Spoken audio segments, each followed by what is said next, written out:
Chapter 9.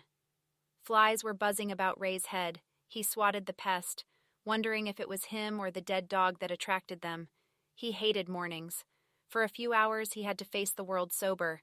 That alone was enough motivation to beg for or steal his next drink. He could see Skip in the distance. The red-headed man was on his hands and knees digging a hole. "The damn dog is probably better off," Ray muttered to himself. A young pregnant girl leaned against what remained of a chain-link fence. She appeared to be about to fall asleep. Ray had seen them come and go over the years. Poor street girls without the support of a strong family. They always brought back memories of his youth, his poor decisions, and losing his unborn child. Ray kept his distance as he walked by 3 junkies. One of them looked as if he was dead. Ray didn't care. He hated drug addicts. They would steal your last dollar if it bought them their next fix. Ray moved a little quicker. Before crawling under the fence, Ray noticed a Hispanic man who had a tattoo on his wrist. The tattoo caught Ray's attention. It was a blue dagger with a drop of faded red blood dripping from the tip. The Mexican had a hard look to him that made Ray feel uneasy. Ray crawled under the fence and headed for the street. At the bus stop, Ray moved close to a lady who was standing next to her male friend. The lady looked lost and confused. "Excuse me, is the bus stop for Fremont Street?" the lady asked. She was obviously a tourist. Ray had no clue how the couple could have ended up in this neighborhood. "No, it's close though. Follow me." Ray led them in a circle that eventually landed them at the correct bus stop. The lady thanked Ray and turned away. "If you could spare a couple of bucks, I would appreciate it," Ray said in his most sincere voice. The woman handed Ray a 5. He rushed to the liquor store as fast as he could. His hands were shaky as he stood in line to make his purchase, a 40 ounces bottle of Blue Ribbon beer. Carly slept longer than she had planned. She called her insurance company and reported the accident. It took little time or trouble. However, when she went to the airport car rental center to secure a replacement car, there was a large crowd. 2 or 3 workers were at the counter, while at least 20 people waited in line. The rental clerks worked without a sense of urgency. After finally securing a black Chevy Impala, Carly carefully exited the parking structure. She knew exactly where she wanted to go, but now she wasn't sure how to get there. Picking up her phone, she Googled, "Drive to Greengate Hotel." She waited, but there were no results. Carly crossed her fingers for luck as she pulled away from the Harry Reid International Airport Car Rental Center. Carly drove north, scanning the skyline the entire time. A huge hotel with the letters GG on the front of the building came into sight. Carly soon discovered a truth that many Las Vegas locals know. Just because you can see a building, it doesn't mean it is easy to get to. After being stuck in traffic near the building site of the LV Tower of America, Carly remembered that Leon's 24HR liquor store was the name of the place where she parted ways with D-Dog. Carly's navigation led her straight to the liquor store.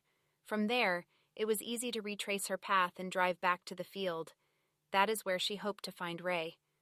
She parked the Impala near an opening in a battered fence that surrounded the Greengate property.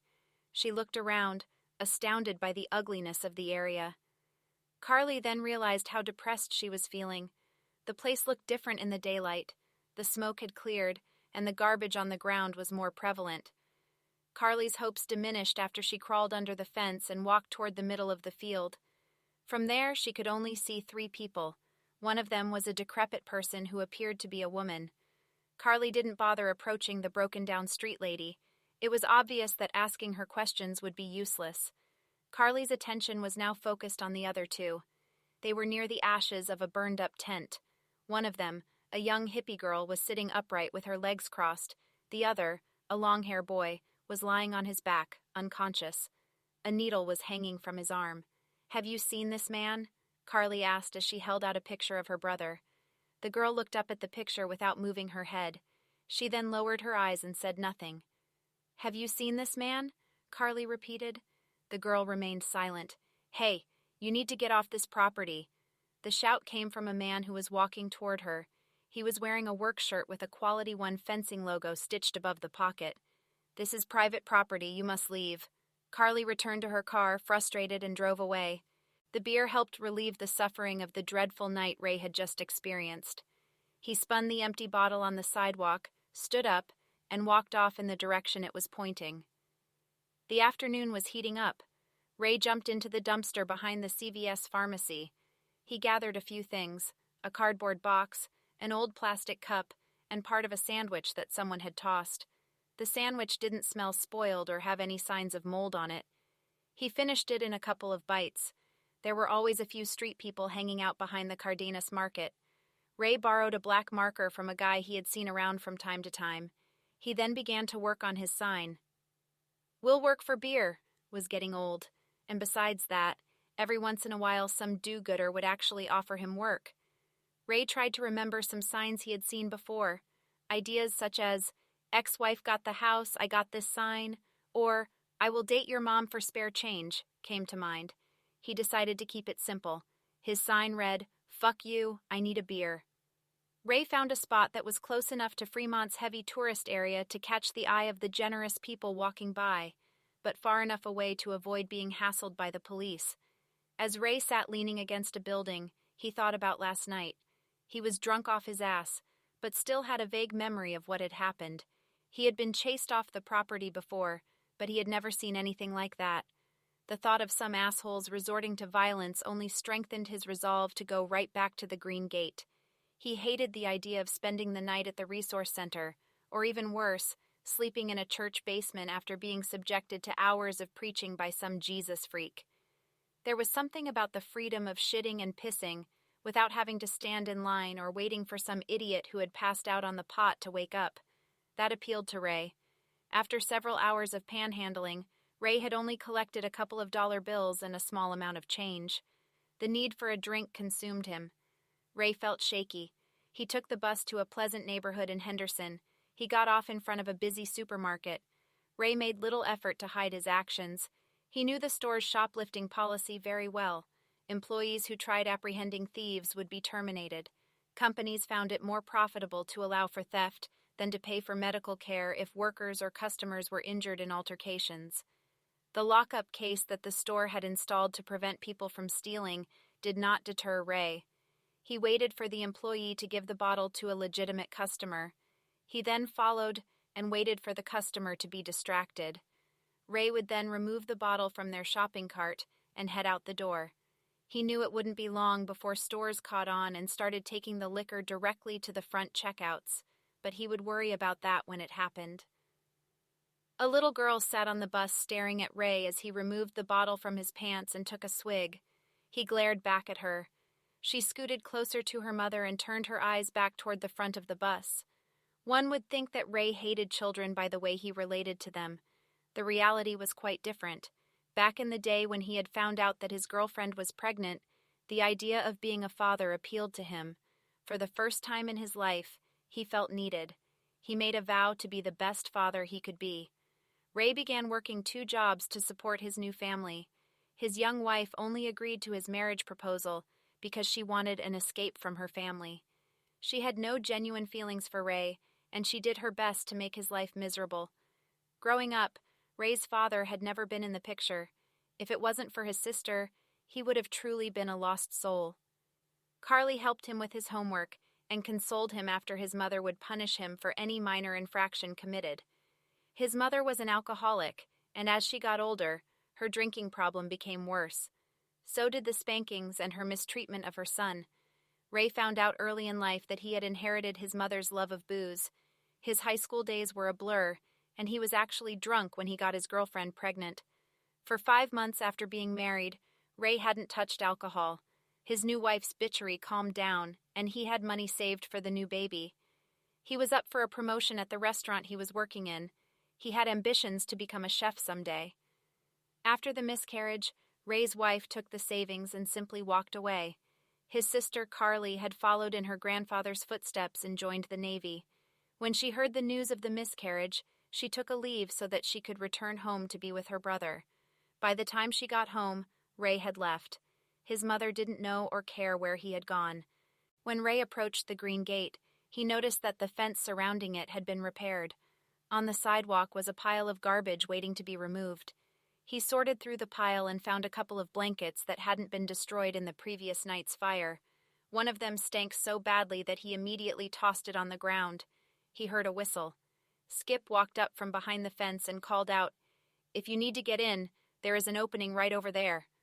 Skip pointed to the far side of the lot. Ray wasn't surprised to learn that Skip had found a way in. After Ray crawled under the fence, Skip gave him a hand and helped him back to his feet. Ray checked to make sure that his bottle of booze hadn't fallen out of his pants. "Thanks," Ray mumbled, and then he found a place to sleep for the night. He nodded off as the empty bottle slipped from his dirty hands. The minivan sat parked across the street from the opening in the fence that Skip had made earlier in the day. The adrenaline high that Ed Olson was experiencing had become almost overwhelming. His hands shook as he put them on the woman's head. The feel of the soft dreadlocks and the constant motion of her warm mouth pushed him over the edge. He gasped as the orgasm surged through his body. Picking up hookers had become an obsession for Ed Olson. At first he was cautious. He would drive for hours in an attempt to find the perfect girl and the perfect location to commit his adultery. Now he would pick up the first prostitute he saw and quickly drive to the first dark street available. Ed was eager to pay and rush home to his wife and 2 kids. However, there was a problem when he reached for his wallet. It wasn't there. Keisha knew something was wrong by the expression on her John's face. Ed felt around behind him, hoping that the wallet had merely fallen out of his pocket. It soon dawned on him he had left it at home in his hurried attempt to slip out of the house. He yelled at Keisha, "Get out of my van!" She reached over and pulled the keys from the ignition, then scrambled out the door. She ran across the street towards a hole in the fence and crawled under. Ed chased after her.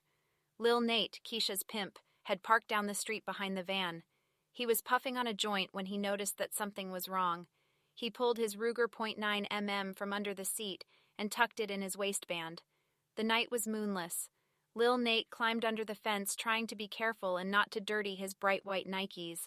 He could see a few homeless people asleep on the ground and the dark, ghost-like images of others in the distance. Suddenly, he felt a sting on his neck and fell to the ground. Chapter 10. Greybolt and Rizzer watched the monitor intensely. It linked to an infrared camera that one of Rizzer's men was wearing on his vest. Green images, some sitting, some standing, dropped to the ground instantly. Greybolt's eyes were glued to the screen. "Damn, I thought it took a while for those tranquilizer darts to knock someone out." "We have our ways," Rizzer responded. "How long will they be out?" "Long enough to get them on the plane. From there, we will have one of our men ready with a syringe. It's only a 3-hour flight to the island. I think we'll be okay." Satisfied with Rizzer's answer, Greybolt's mind drifted to the upcoming visit by the members of the Moasaw tribe of Indians. They were looking to expand their gambling enterprises to Las Vegas. The Green Gate would be a tremendous challenge, but the tribe was flush with cash, and an expansion into Las Vegas would be a major step forward. Every member of the tribe currently receives over $1 million a year from their lucrative Blue Magic Lake Casino Hotel. The meeting will be in 2 days.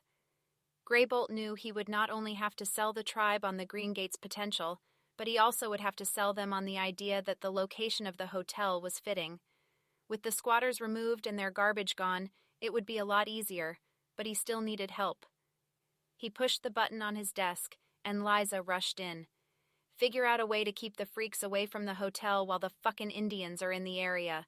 Also, hire 4 of the best-looking escorts available. Assign one to the chief and one to each member of his entourage. I don't care how much it costs. I want the best. Tell them to play the part of a personal assistant with benefits. I want smiles on our guests' faces when they go for their drive-by." Liza made a few calls to line up the escorts. She came up with an idea to keep the homeless away from the Green Gate. She arranged to have 5 food trucks parked a half-mile away from the hotel.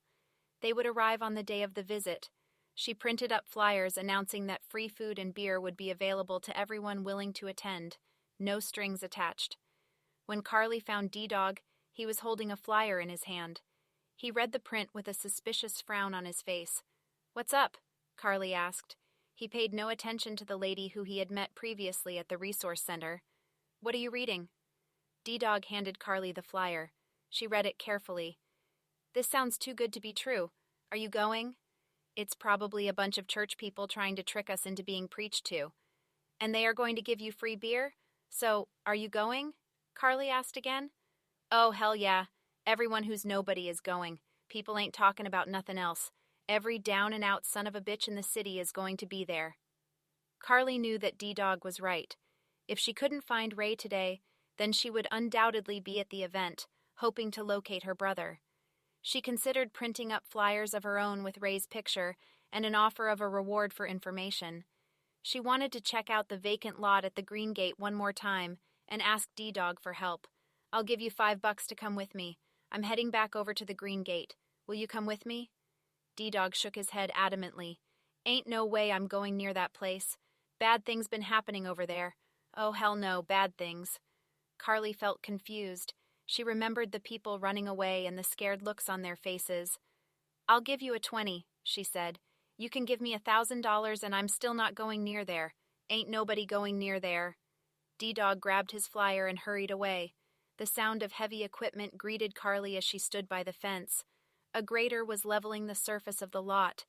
It impressed her how much better the place looked, especially compared to the other night.